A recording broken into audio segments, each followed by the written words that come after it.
Hola a todos, estamos en una nueva entrega de entrevistas. Estamos en un espacio, una locura, mágico, y no estoy exagerando. De fondo nada más ustedes pueden mirarlo. Estamos en el apartamento de Javier Moyano Rabiarte, un amigo de las entrañas que conocí en alguna oportunidad hace muchos años y que realmente admiro mucho por su obra poética, por su trabajo en el campo de lo social, porque realmente es una persona tremenda a nivel humano. Vamos hoy a hablar sobre un autor capital que se llama Eduardo Galeano, el uruguayo. Y pues nada, César. Bueno, Javier, qué gusto tenerte en nuestro programa. Yo estoy muy feliz de estar en tu casa. Estamos con Toxicómano dándonos la espalda, mostrándonos esa forma de expresar. Y también sé que trabajas mucho el collage. Entonces ojalá que esta entrevista sea un collage de muchas cosas, de muchas miradas, una superposición de imágenes de lo que es Eduardo Galeano. Y para empezar a hablar entonces de Eduardo Galeano y desde esa perspectiva de quien trabaja el collage, ¿cómo ves eso en Eduardo Galeano? Pues bueno, agradecido por la visita, sobre todo a la casa, es la casa de todos, sobre todo este espacio se ha construido con la idea de que sea un espacio de compartir de muchos saberes, un collage, como lo dices tú, que acá pueda confluir personas que les interesa el cine, que les interesa la plástica, que les interesa la danza, que les interesa la vida, sobre todo el arte. Entonces pues la invitación también para todos es un espacio abierto para la construcción, siempre desde el lado positivo. Y pues digamos que, sin entrar en los detalles aburridores de la biografía de Eduardo y todo eso, su obra digamos que de alguna forma funciona como una suerte de mundos que se encuentran aunque parecen muy dispersos, ¿no? Entonces lo primero digamos que a mí me atrae del autor como tal es la simpleza con la que logra comunicarse con las personas que no necesariamente pertenecen al mundo literario, ¿sí? Que me parece que la literatura aún tristemente sigue perteneciendo como a una suerte de élites en las que el libro no es visto como un acompañante sino como un artilugio de intelectualidad, y Eduardo logra llevarlo como a un mundo en el cual sencillamente pues las historias que nos cuentan son las historias de todos, ¿sí? Y toda su obra gira alrededor precisamente de eso, de la construcción de pequeños mundos que finalmente son los que nos construyen como un todo. Eso es muy bello en Eduardo Galeano. Bueno, hay una cosa con el autor uruguayo y que me gustaría que pudiéramos tocar. Esta entrevista es muy posible que salga después de las elecciones presidenciales y va a ser un bonito recuerdo, ojalá que tengamos frente a ellas. Y es el tema de ese autor, de ese ensayista brutal que es Galeano, además de otros géneros que ha explorado también, pero la mayoría de los que están del otro lado de esa pantalla lo han vinculado mucho con el tema del ensayo.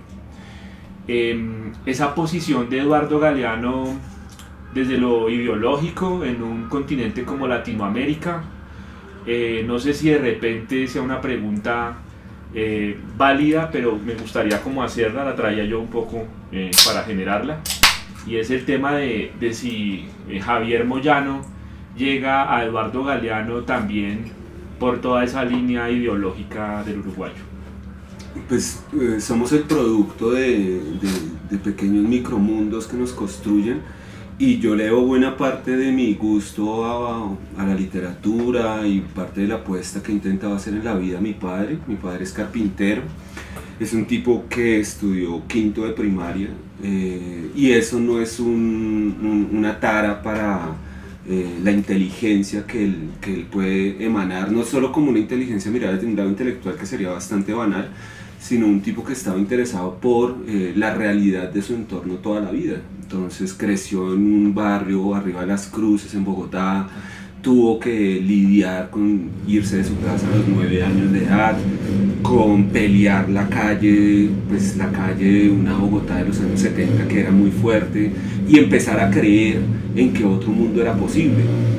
y en ese otro mundo posible seguramente en algún momento se cruzó en su camino algún texto de Eduardo Galeano y eso terminó irradiando quién soy yo. Entonces pues evidentemente los primeros textos, el primer libro que desafortunadamente ya no existe, La Casa de las Venas Abiertas, era una versión muy bonita porque era una versión de los años 80 y fue como el primer acercamiento que yo tuve a la obra de Eduardo.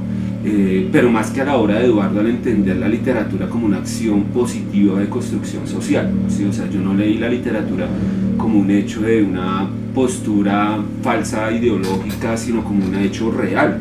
Y pues evidentemente cuando uno estudia al maestro se encuentra que es un tipo que para escribir Las Venas Abiertas y para escribir toda su obra lo que hizo fue caminar Latinoamérica y entender la Latinoamérica profunda, que es una Latinoamérica que ha estado rota y que sigue rota precisamente por los ejercicios de desigualdad tan profundos en los que vivimos. Pues no es nada despreciable que Colombia sea el segundo país más desigual de Latinoamérica y del Caribe, sí, después de Haití.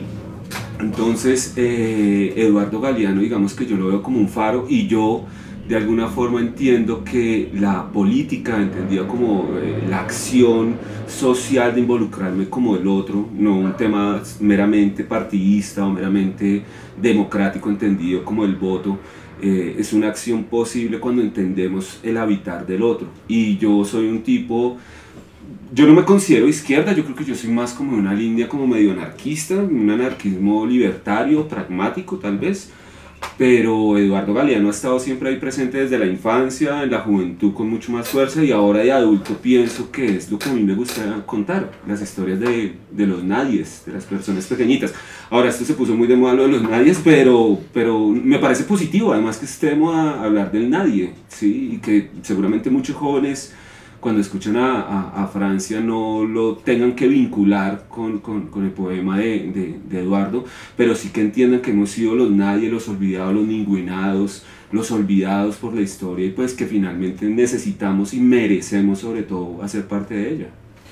Javier, una cosa que valdría la pena como aclarar o como digamos que un poquito ilustrar, no es que sea la respuesta final, pero sí, digamos, el público que nos ve son gente joven, universitarios que se está formando. Y entonces esta pregunta es válida en ese contexto. ¿Podemos hablar de literatura o de política? ¿Qué hay en los textos de Galeano? ¿Hay más política? ¿Hay más literatura? ¿O cómo se juega con esas dos cosas? Depende de donde la quieras leer, porque sobre todo, digamos, si alguien se quisiera acercar por primera vez a la obra de Eduardo, yo lo acercaría no por el tema político, sino por el tema de la ternura. Ajá. O sea, me parece que la ternura como tal es uno de los rasgos más bellos de la obra de Eduardo, que sobrepasa incluso lo político, porque logra vincular algo que nos vincula a todos como seres humanos, y es el reconocerme en el otro de una forma representativa. Incluso, no sé, nombrar un libro como el libro de los abrazos en un mundo en el cual nos tuvimos que dejar de abrazar y dejar de tener un contacto, es muy potente. Ahora bien, evidentemente las posiciones políticas en la literatura son controversiales porque algunos las utilizan como simplemente una plataforma, otros la utilizan de una forma espontánea, humana, en la cual dicen pues yo también quiero opinar sobre un tema y estoy en mi libertad.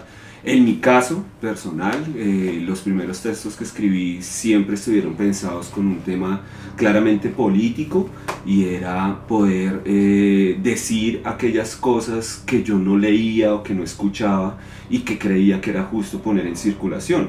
Entonces pues la obra de Eduardo es, a mi modo de ver, tal vez la obra más importante de Latinoamérica, sobre todo para que nos volvamos a querer.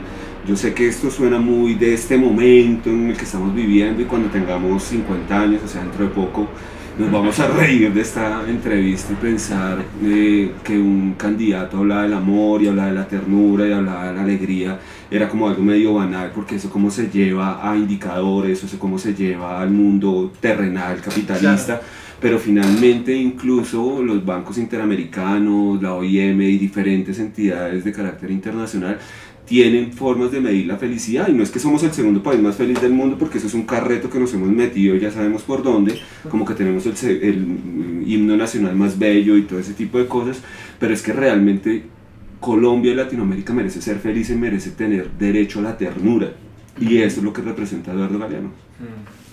Eduardo Galeano nos abandonó en el mundo terrenal hace algunos años. Hay una categoría que me gusta mucho en literatura, porque yo siento que la literatura, yo desde una postura particular, subjetiva, personal, no académica ni erudita, considero que sigue siendo vigente en el tiempo por una categoría muy potente, que es la categoría de la trascendencia.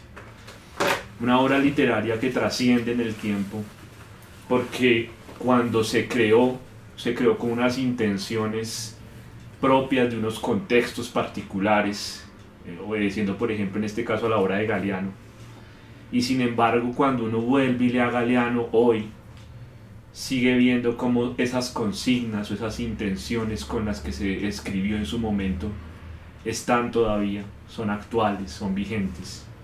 Quisiera un poco que de pronto nos pudieras hablar de esa categoría de la trascendencia en la obra literaria del uruguayo. Hay algo muy triste en la historia latinoamericana, y es como de forma externa nos rompieron siendo tan iguales. ¿Sí? Si uno estudia un poco la historia de la reciente Unión Europea, que no es nada más que el rezago del sueño post Segunda Guerra Mundial, uno encuentra que buena parte de esos cerca de 30 países que están en la Unión Europea tienen lenguas totalmente diversas, y nosotros en Latinoamérica y el Caribe compartimos de alguna forma el español, ¿sí? Sin embargo, una ruptura que nos llevó precisamente a sentirnos como diferentes, ¿sí? Como que cada uno es un nicho y cada uno tiene como la posibilidad histórica de contar su verdad.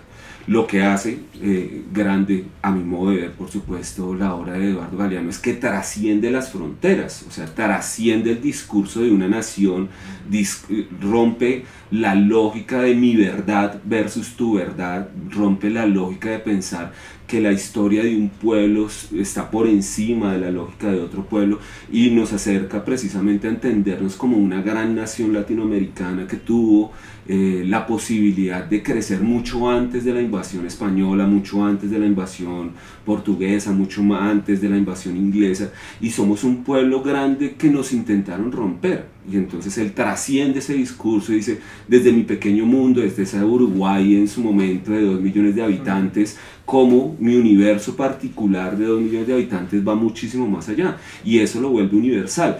Ahora bien, por supuesto, para el discurso oficial no es cómodo que esté Eduardo Galeano dentro de los currículos escolares, porque cuestiona el poder, cuestiona el status quo de decir esa es la verdad absoluta que existe, y en cada uno de sus libros, con toda la investigación seria, que es algo en lo que yo también creo profundamente en la literatura, dicen, venga, espere, a nosotros nos han contado una versión de los hechos, pero realmente hay otro mundo, hay otro universo construido desde la realidad de lo que son los pueblos latinoamericanos. Total. Y desde ahí uno puede decir que Eduardo Galeano también, por eso considero que ahí están los límites o las fronteras con la literatura, nos acompaña todos los días contándonos esa nueva versión. Sí. Entonces los días, ¿no? Sí. Es como un diario, y ese Sí. diario nos va llevando y nos va contando, ve, aquí pasó esto, aquí pasó esto. Cuéntanos, ¿qué te llama la atención de esos días? Porque él es como un diario. Es que además es una cosa muy tierna, porque como que ha logrado trascender, logró trascender con sus líneas de interés de los lectores. Entonces, hay un libro, digamos, dedicado al fútbol, ¿sí? El fútbol a sol y sombra, en el cual muchas personas que no les interesa la literatura terminan acercándose a Eduardo como un diario y a contarse una historia de qué pasaba con el fútbol y por qué el fútbol es importante en la construcción de nación. Pero también hay una persona que en algún momento dice, bueno, ¿qué es esto de los días? ¿Qué es esto de los abrazos? ¿Qué es esto de nosotros decimos no? ¿Cómo así que nosotros decimos no? O sea, ¿cómo así? Oiga, yo también he dicho no, porque hay otra persona que puede reflejar ese tipo de energías.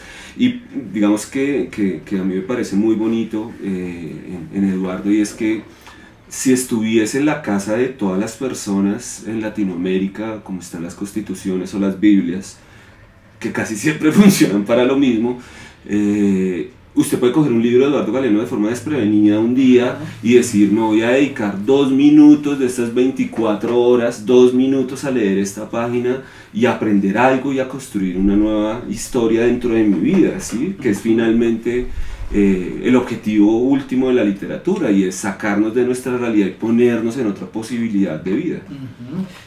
Y ahí es cuando podemos decir que lo digo porque de verdad que quedé muy impresionado por tu trabajo de collage, y es que es ahí cuando se encuentran muchas visiones de mundo, ¿no? Es como el cubismo, ¿no? Diferentes formas de expresión se encuentran y se juntan, y es ahí, ¿no? Uno puede ir a un libro de Galeano y sacar un fragmento, y ese fragmento definitivamente lo puede a uno resignificar, le puede a uno iluminar el día, lo puede llevar a un abrazo. Eso es muy bello. Y yo creo que, aunque habrán eruditos pues que sepan más de los temas de edición de los libros propiamente de Galeano, que no vamos a entrar acá a hablar de eso porque sería aburrirnos que hagamos la charla.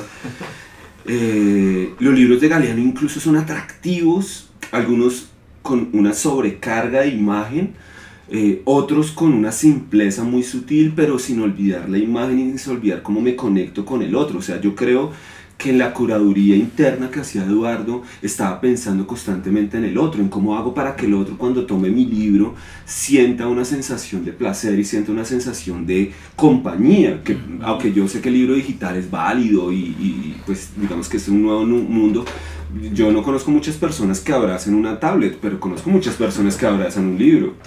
Sí, es genial, hermano.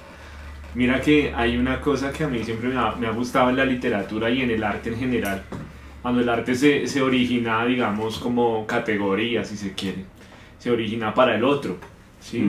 No sé en qué momento, obviamente esto es respetable, digamos, ha llegado a teorizarse, a cientificarse de una manera incluso hasta positivista, que para mí muchas veces arruina un poco todo el tema de la obra maravillosa que es el arte.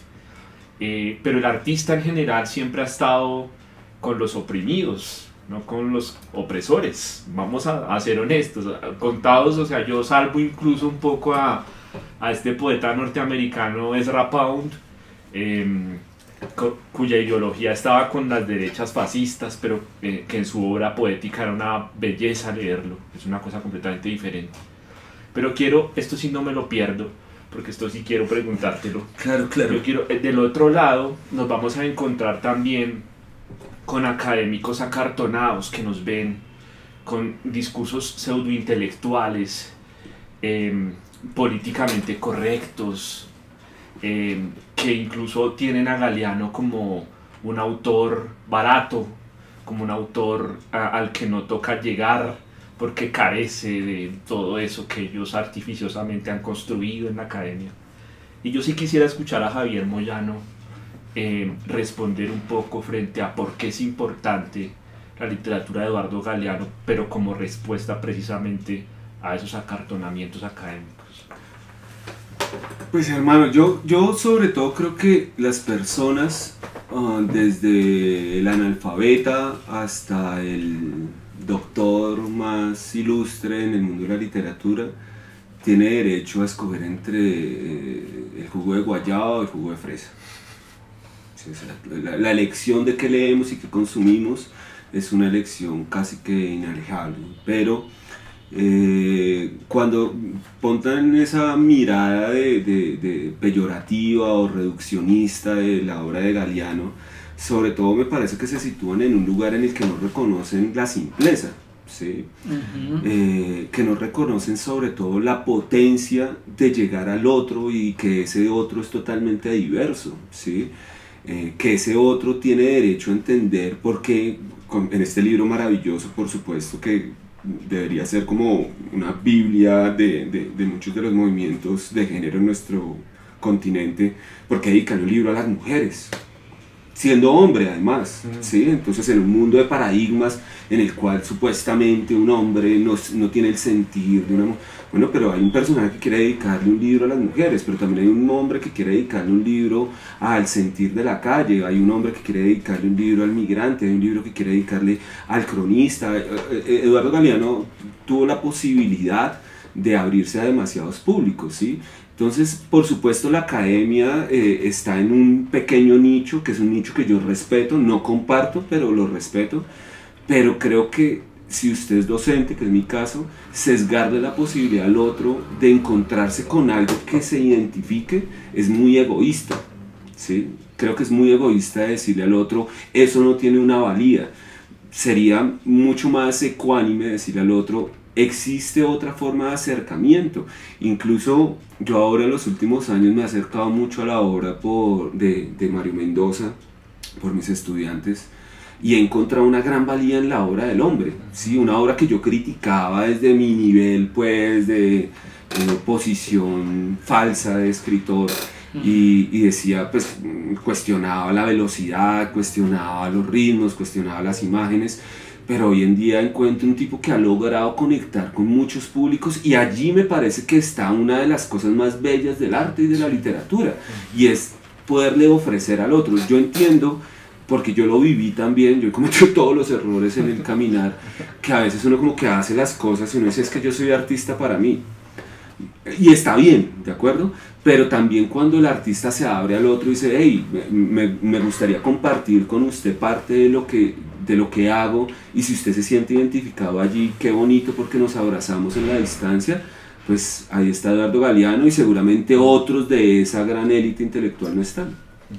Digamos que Eduardo Galeano también nos enseña como a reconocer la tierra, y a reconocer la tierra como también desde un muy buen vivir, ¿no? ¿Cómo le mostramos entonces a la gente, cómo pueden llegar los estudiantes, los jóvenes, a conocer ese amor de Galeano por la tierra, por el buen vivir dentro de la tierra? Pues yo creo que es como pasito a pasito, ¿no? Sobre todo, digamos que usted toma un pequeño texto, y a mí me pasó algún momento que estuve como profe de escuela, y para mí era como medio impactante que los estudiantes entendieran que antes de la invasión española habían pueblos. ¿Sí? Me decían, no, profe, en mi casa siempre nos habían dicho que Jesucristo, los españoles y el resto era sagrado. Pero cuando empiezan a reconocer como ese tipo de cosas frente a su entorno, es su cotidianidad, es su vivir, empieza a suceder profundamente, ¿sí? Y pues Eduardo es un humanista, ¿sí? Es un tipo que reconoce que el ser humano, una cosa que yo creo que a veces perdemos mucho de foco, es que el ser humano es bueno, ¿sí? Lo que está mal es el sistema en el cual la gran cantidad o la masa o lo populi dentro de las falacias pues intelectuales creemos que es lo correcto, pero realmente el ser humano es bueno. Usted toma un niño y un niño no quiere romper la planta, un niño no quiere lastimar el animal, un niño no quiere lastimar su entorno, y Eduardo Galeano juega mucho con eso, con el realmente somos buenos y somos unas personas que nos podemos conectar con lo básico. Es muy lindo el asunto, porque es que trasciende un poco el tema ya meramente intelectual o meramente incluso artístico, si es que el arte no tiene que ver con lo humano directamente, y se vuelve un asunto realmente humano, absolutamente. Digamos que cuando uno conoce, y voy aquí a hacer un poquito expreso esto, cuando uno conoce a Javier Moyano, uno también conoce mucho el concepto de humanidad en la praxis. Y yo creo que cuando se vincula ese asunto con una literatura de un autor como Eduardo Galeano, pues obviamente el concepto de humanidad está presente, es coherente un poco en ese asunto, ese vínculo. Un poco más formal la pregunta tal vez. Eduardo Galeano ha explorado mucho el género del ensayo. Sin embargo, yo también he podido percibir en su obra muchos elementos poéticos. En la academia se habla de la poética de los autores. Creo que la obra de Eduardo Galeano, así sea ensayística, está salpicada de poesía, está salpicada de elementos que tienen que ver con la poesía, las imágenes, los ritmos.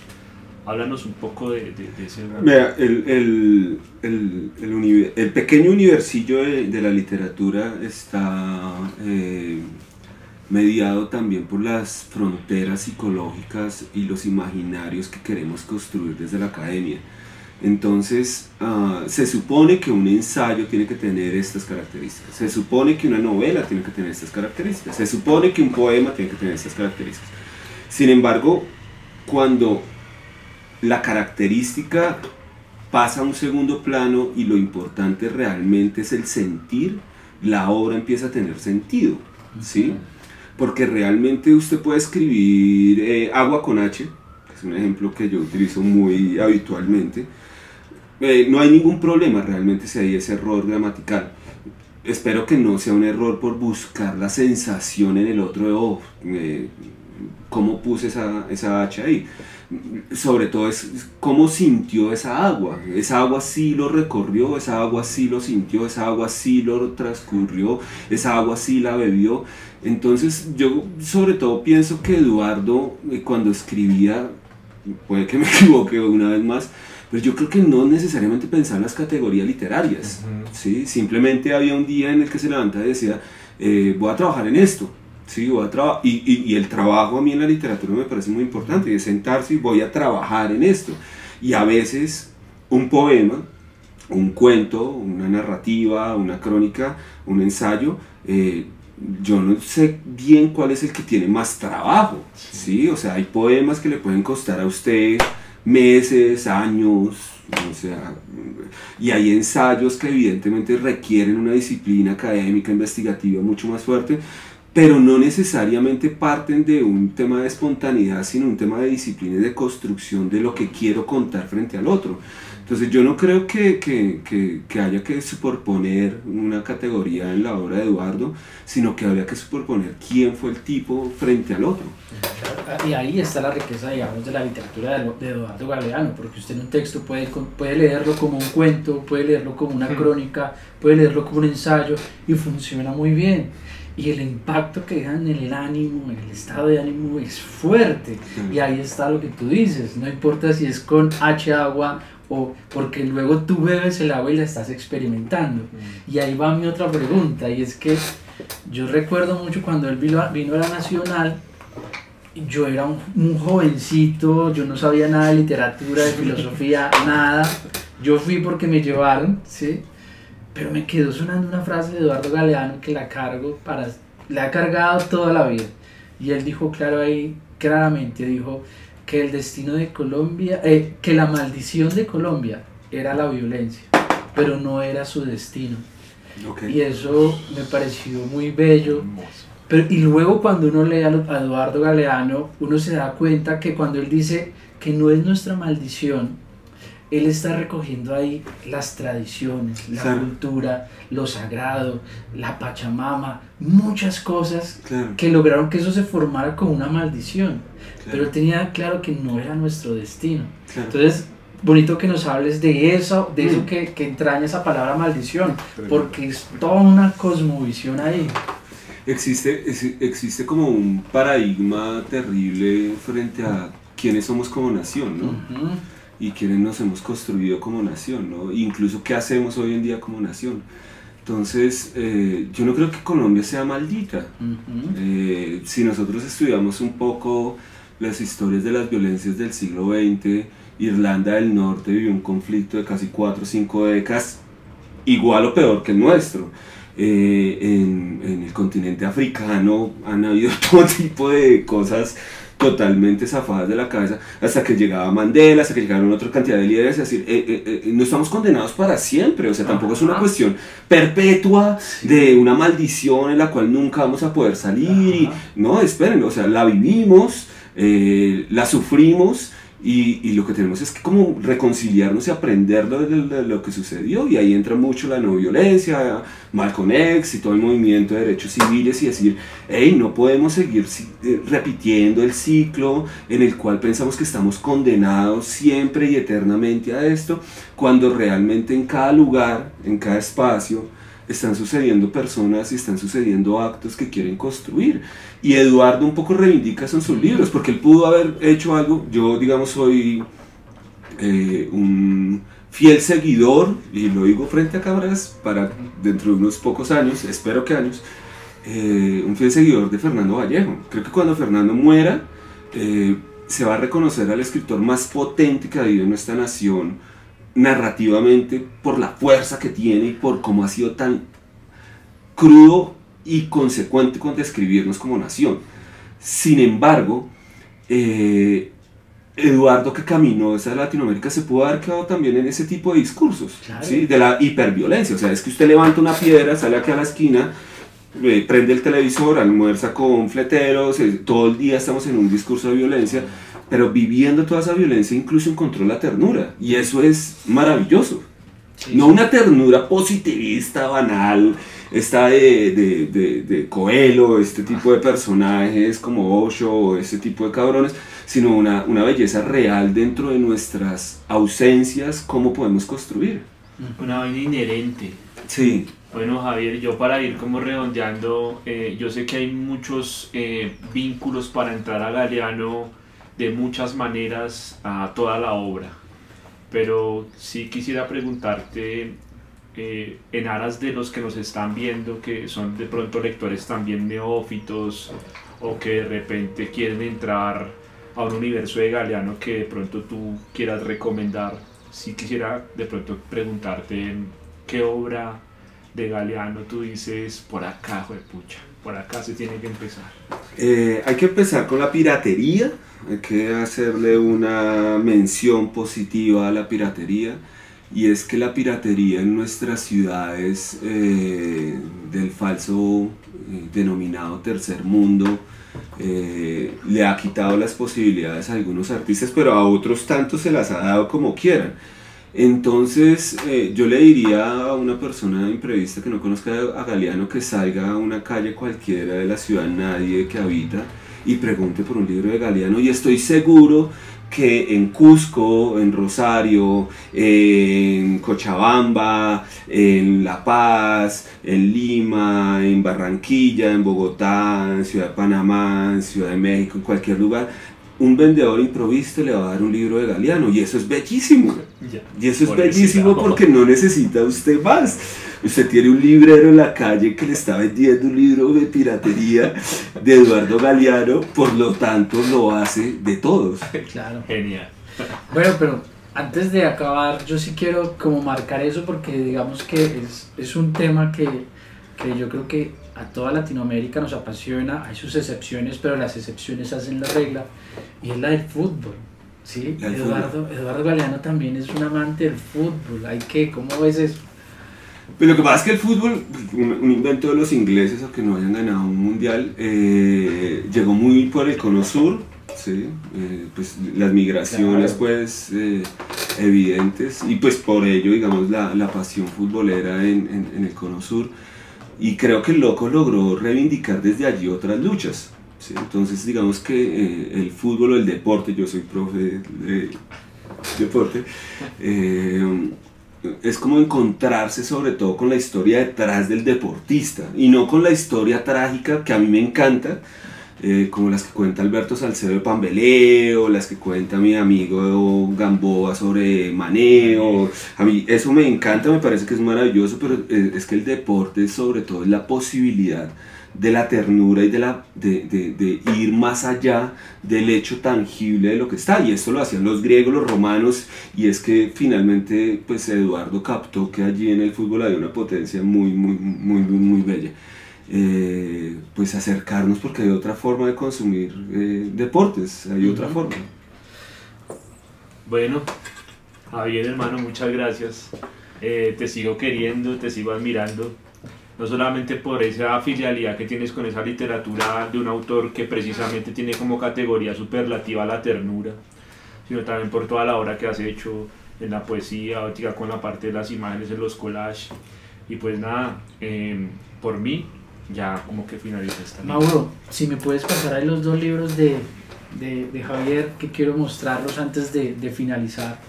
2 libros excelentemente bien hechos, de esos libros que uno abre y dice, yo quiero que mi libro quede así. Bueno, sigan a Javier en las redes, búsquenlo como el poeta, porque es el poeta que nosotros también en nuestro canal queremos mostrar. Esas personas que poco se habla en la academia, porque no solamente las grandes universidades son las que ponen los grandes escritores, nosotros desde aquí también estamos peleando porque se empiecen a ver estos otros grandes escritores de la periferia. Y con Toxicómano atrás, pues nos estamos despidiendo. Javier, muchas gracias. Hermano, pues muchísimas gracias por esto, que han invitado las veces que sea necesario. Salud, libertad, independencia, revolución, y ahí vamos. Chao, chao. Chao.